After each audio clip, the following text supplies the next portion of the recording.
Salutations à tous, c'est Boateng pour un nouveau débrief.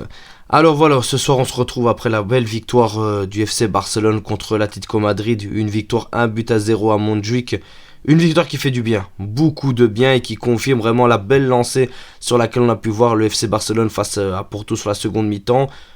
Une belle prestation, une très belle prestation, une victoire très importante pour la course au titre de la Liga. Moi qui pensais que le titre était quasiment déjà abandonné après le match face au Rayo Vallecano, le Barça prend une belle option.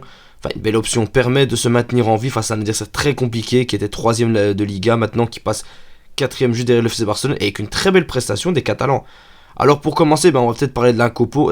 On avait Iñaki Peña au goal, avec à gauche Cancelo, donc Xavi a voulu faire la même reproduction face à Porto. En centrale par contre, on avait Christensen, Araujo et Koundé plus en back droit. Dans le milieu de terrain, on avait un très beau milieu de terrain avec Frenkie de Jong, Gundogan et Pedri, avec devant le Lewandowski en pointe, à gauche Joao Félix et à droite Rafinha. Alors voilà, pour commencer le match, on a eu une superbe entame de match, même si on a eu beaucoup de ratés de la part de Rafinha, de la part de Lewandowski, mais voilà, le Barça s'est accroché tout de mal et le Barça a su marquer grâce à un super Joao Félix. Joao Félix, on est heureux de constater que Joao Félix, à la différence de Lewandowski, répond dans les grands matchs. Joao Félix, il est toujours présent. Là, on peut le voir face à Porto, il marque. Face à l'Atlético Madrid, qui est son ancien club, il marque et il nous fait un match de folie, honnêtement, un match de feu. Mais ce que j'ai bien aimé, honnêtement, c'est l'ensemble de l'équipe. Même si on a gâché énormément d'occasions, qu'on a eu des petits cafouillages de Rafinha, des occasions vraiment pas cadrées de la part de Lewandowski, le Barça dans le milieu de terrain était vraiment présent en première mi-temps. On a pu voir vraiment une différence de niveau entre le Barça et l'Atlético Madrid, tant dans l'emprise du milieu de terrain que dans l'emprise des contre-attaques, que dans l'emprise défensive. Le Barça répondrait présent. Même si on a eu des grosses interventions, on a Frenkie de Jong qui fait un tacle extraordinaire sur Griezmann qui aurait pu arriver face à Iñaki Peña et marquer. Mais on a tenu bon vraiment en première mi-temps et c'est ça qui a été très important pour réellement cette victoire, parce que c'est ces petits détails qui permettent réellement d'aller chercher un titre et d'aller chercher surtout le titre de la Liga. Mais voilà, seconde mi-temps, j'ai trouvé que le Barça était beaucoup moins présent physiquement.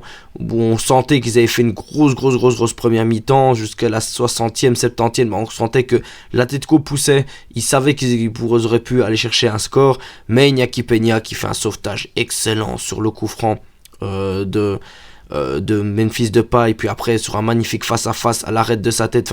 Iñaki Peña a fait un match stratosphérique, honnêtement. C'est bien de voir qu'il est sur la même lancée que quand il était à Galatasaray en prêt, où il nous a rendu fou honnêtement sur le match aller, le match retour.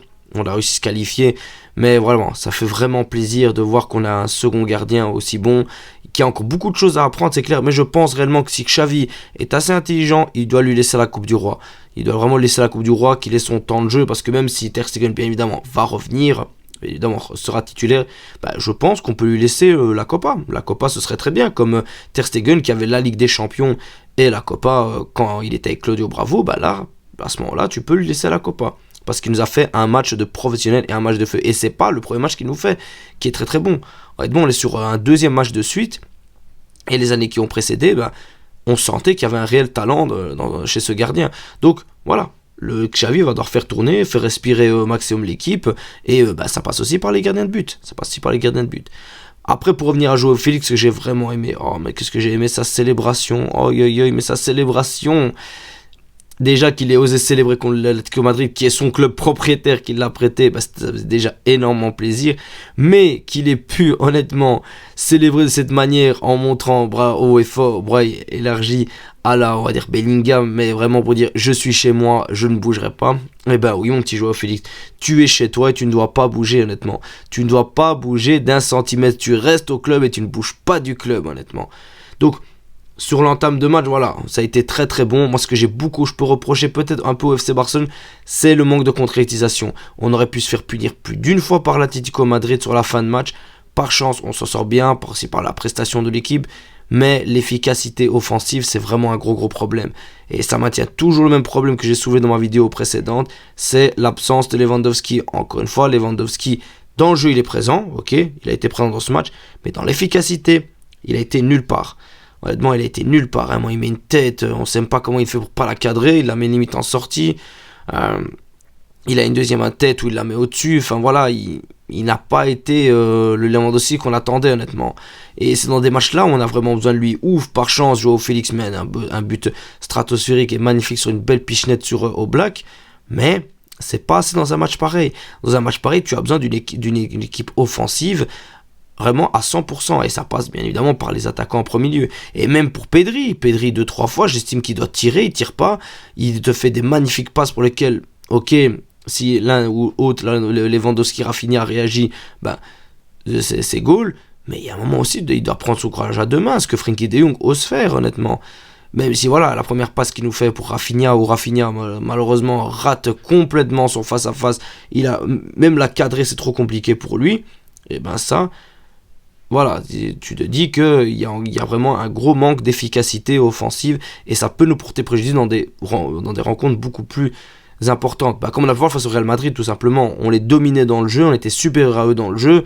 Tu as les occasions, mais si tu ne les concrétises pas, ça se paye cash. Parce que eux, voilà, la moindre occasion, ils nous savent nous mettre dans le doute.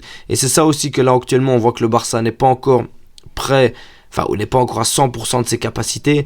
C'est dès que l'équipe en face pousse, le Barça ne sait plus réagir, elle ne sait pas mettre KO, ne sait pas conclure le match. Et ça, c'est problématique parce qu'on retrouve vraiment les problématiques qu'on a eu les années précédentes avec Xavi, où on gagnait 1-0 et jusqu'à la fin on devait lutter, on savait pas conclure le match, on savait pas tuer le match.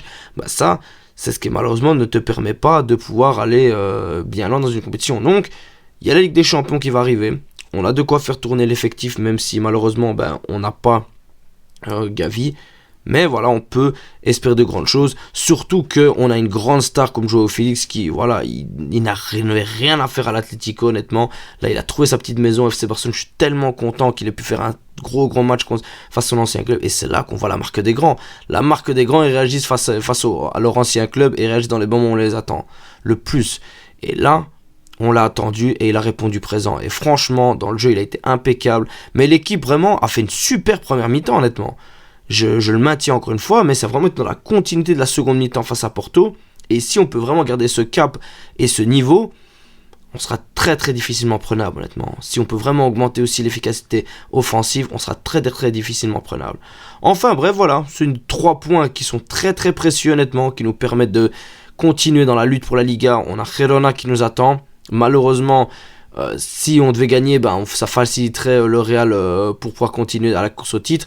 Mais on n'a pas le choix, il va falloir les éjecter de la seconde place pour aller revenir à 1.2 et rester à 4 points du Real si le Real devait gagner son match. Mais au moins, on pourrait continuer dans l'épopée. Mais ce sera un match très très compliqué à Girona. Mais voilà.